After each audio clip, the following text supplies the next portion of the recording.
You know, there's a common misconception out there that just because your plastic bags are, well, plastic, that you can put them in your mixed recycling cart at home. We should not do that. You know, if these plastic bags actually make it to the sorting facility, they can actually slow down the process of recycling. Come on, let's take a look.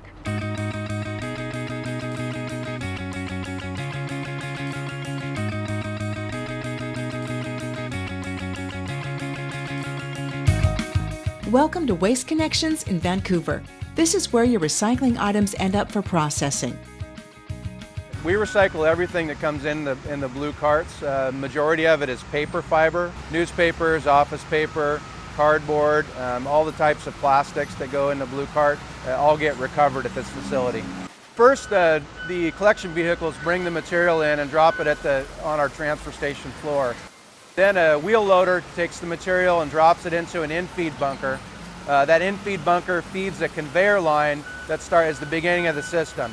It starts off on our pre-sort area where we have 3 to 4 sorters that are pulling plastic film, any trash, large metal items, or any other contaminant in the system. From then it goes through a series of mechanical screens that sort out cardboard and separate paper from containers. Once the material gets separated, the containers go to a container line where they get picked out. Pop bottles go together, milk jugs get pulled out, colored detergent bottles get pulled out. The paper, as it gets separated from the containers, we have 9 to 12 sorters on those lines that pull any contaminant from the newspaper and separate that out. At that time, all the material through both lines goes into bunkers where it is then baled and sent off to market. Sounds like a very efficient system for creating a near-zero waste stream, but simple plastic bags can get in the way. Plastic film and plastic bags are different from other plastics because they are very flexible. When they enter the system, they're very difficult to deal with. They wrap around all of the shafts. When they wrap around the system, they start to close the gaps in the system, which are used to sort out different sizes of material, and starts causing materials to go where they're not supposed to be. As the holes start to close up on the screens, we start to get more containers that flow into the paper because the holes are smaller, they can't fall through.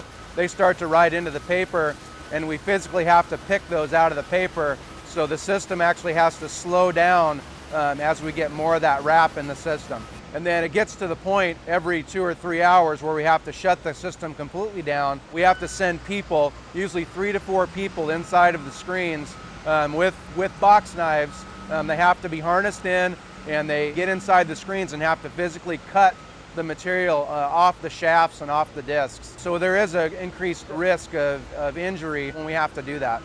We estimate 20 to 30% of our sorting labor is spent dealing with getting plastic bags and plastic film out of the recycling system, and in the long run end up costing the general consumers more money. So how can we as consumers be part of the solution rather than the problem?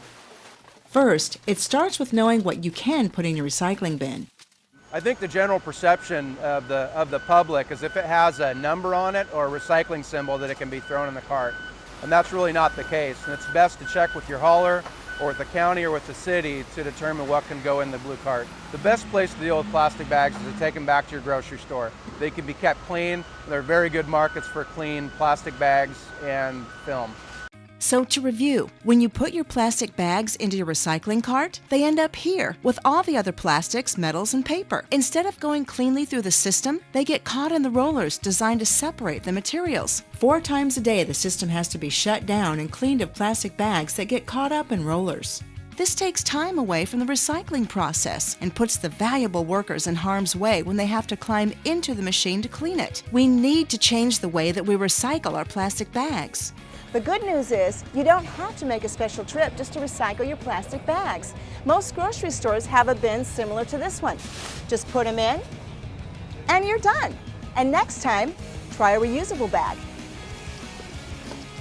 For more information, visit us at www.recyclinga-z.com.